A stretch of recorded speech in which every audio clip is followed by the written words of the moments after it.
ገና ፕሌን ውስጥ ከመግባትሽ ግራና ቀኝ አንጠልጥሎ ከፕሌን ያወርድሻል። እሺ? አዎ። ለምን እንደምትሄጂ ለምን ተልኮ እንደምትሄጂ እያንዳንዱን ነገራችኋለሁ። ብዙ ጊዜ ሞክረሽ ብዙ ጊዜ አልተሳካልሽ።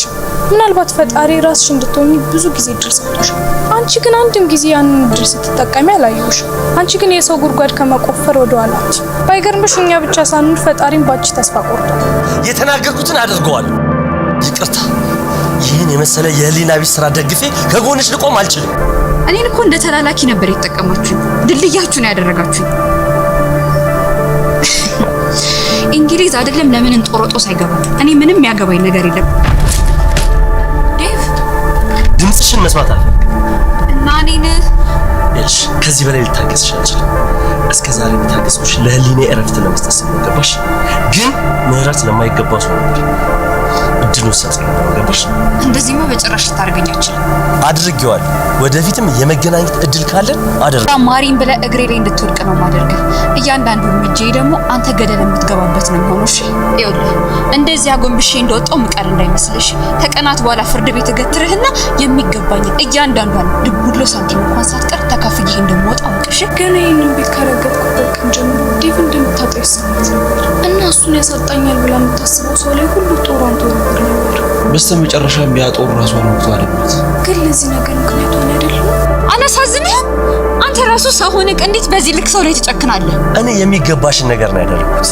አንቺ ግን ሰዎችን የማይገባቸውን ነገር ነበር ስታረጊ ነበር።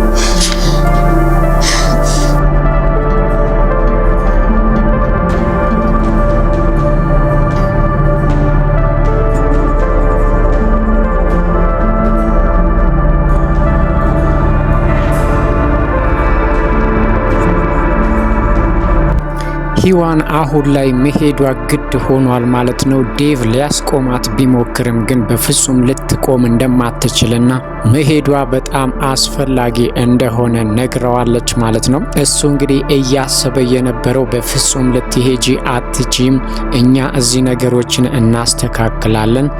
ሰዎቹ አንቺን የሚያሰሩሽ ስራ ብዙ ህይወትና ብዙ ሰዎችን ይጎዳል። እነሱ ከሚጎዱ ደግሞ እኛ ህይወታችንን መስዋዕት ብናደርግ ይሻላል ብሎ ሀሳብ ቢያቀርብም ሀሳቡ በሙሉ ትክክል እንዳልሆነና እሷን ማንም ሊያስቆማት እንደማይችል አስረግጣ ነግረዋለች ማለት ነው። ዴቭ እሷን ለማስቆም ብዙ ጥረት አድርጓል። አሁን ብትሄጂ እንኳን እዛው ሄጄ ማለትም አየር መንገድ ድረስ ሄጄ የምታረጊውንና ለምን እንደምትሄጂ በሙሉ ሚስጥርሽን እናገርብሻለሁ ብሎ ቢያስፈራራት እንኳን ምንም ብታደርግ አልቆምም፣ መሄዴ ግድ ነው ብለዋለች ማለት ነው። እንግዲህ እነሱም በፍጹም እንዳትሄድ ለማድረግ በጣሩ ቁጥር እሷ ደግሞ ጭንቀቷ በጣም እየበዛ ነበር። በዚህ መሀል እንግዲህ ሳታስበው ለዴቭ እነግረዋለሁ ብላ ሳታስብና ወይም ደግሞ በወረቀት ጽፋለት ብቻ እሷ ከሄደች በኋላ እንዲያቅ ያደረገችውን ነገር ፊት ለፊት ላይ ነግረዋለች ማለት ነው። ሂዋን ያወራችው ነገር ለዴቭ በጣም ግራ ቢገባውም ግን እኔ ካልሄድኩኝ የልጃችን ሬሳ ይመጣል፣ እስከዛሬ ድረስ አይተህ የማታቀውና ያልዳበስከውና ያላቀፍከው ልጅህ ሬሳ ይመጣልሃል ብላ አስደንግጠዋለች ማለት ነው። ዴቭም ይሄንን ነገር ሲሰማ ምንም አላቅማማም፣ እንዴት ብሎም ጥያቄ አልጠየቀም ማለት ነው። እስካሁን ድረስ እያሳለፈች የነበረው ስቃይና መከራ ብቻ ነበር እየታወሰው ማለት ነው። እሷን አለመረዳቱና እስከ ዛሬ ድረስ ለምን እንደዚህ ስታደርግ እንደነበር ራስ ወዳድነቷና ሰውን መስዋዕት እስከ ማድረግ ድረስ የደረሰችበት ምክንያት ልጇ እንደሆነና ምንሃል ትልቅ እናት እንደሆነችና ለልጇና ለቤተሰቦቿ ብዙ ርቀት የምትሄድ ሰው እንደሆነችም ተረድቷል ማለት ነው። ዴቭም እንግዲህ ልጅ እንዳለው ከሷ ቢሰማም እንዴት ነው ወዴት ነው ሳይልም እንድትሄድ ፈቅዶላታል ማለት ነው። ሂዋን እውነት እዛ ደርሳና ወይም ሰዎቹ የሚፈልጉትን ነገር ካደረገችላቸው በኋላ በሰላም ይልቀቋት አይልቀቋት ባናቅም አሁን ላይ ግን መሄዷ ግድ ስለሆነ ዴቭን ተሰናብታ ሄዳለች ማለት ነው። የሷ መሄድ እንግዲህ ቤቱን ጭር ቢያደርገውና ደስታቸውን በሙሉ ቢያሳጣቸውም ነገን በተስፋ እየጠበቁና መመለሷን በጉጉት እያሰቡ ነበረ ማለት ነው። ዴቭም እስከዛሬ ድረስ ሳያቅ የተናገራት ነገር እንደ ግርሳት ሆኖበትና ሲቆጨውና ሲለበልበው ነበር ማለት ነው።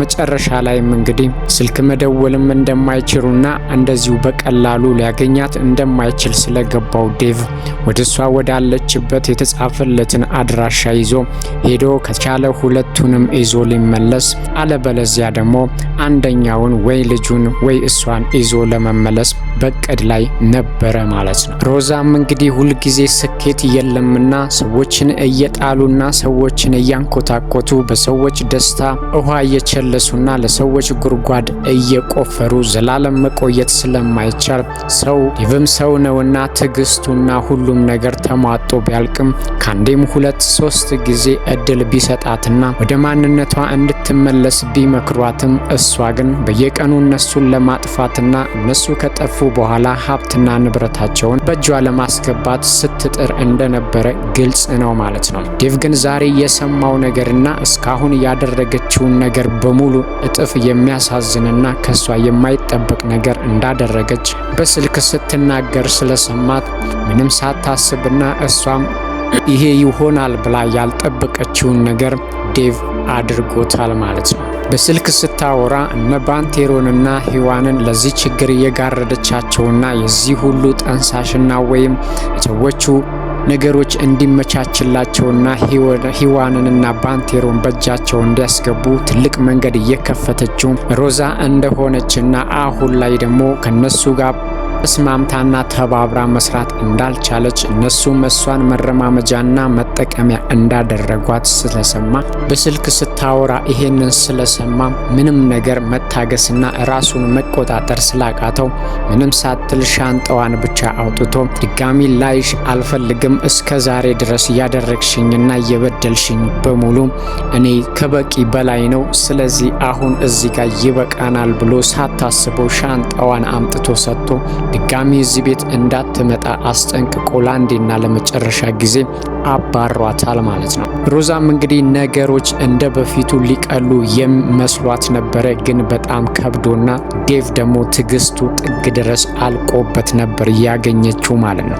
እስከዛሬ ድረስ እናቷ ታሞ ቢያሳክምላትም ካሳከመላት በኋላ ግን በዛው ሄዶ አለመጠየቁና አሁን ላይ ደግሞ እናትየዋ ሊወጡ ስለሆነ እንዲያግዛት ስትጠይቀውም ነበር ማለት ነው። ይሄንን ማድረግ እንደማይፈልግም ከነገራት በኋላ ግን በስልክ ስታወራ የሰማው ነገር እስከ መጨረሻ ድረስ ከሮዛ ጋር አቆራርጦታል ማለት ነው። ሁሌም ቢሆን ሮዛ የምታስበው እኔ ወጣለውኝ ማለት ሳይሆን እሷ ሁሉንም አስወጥታ እዛ ቤት ውስጥ መኖር ነበር።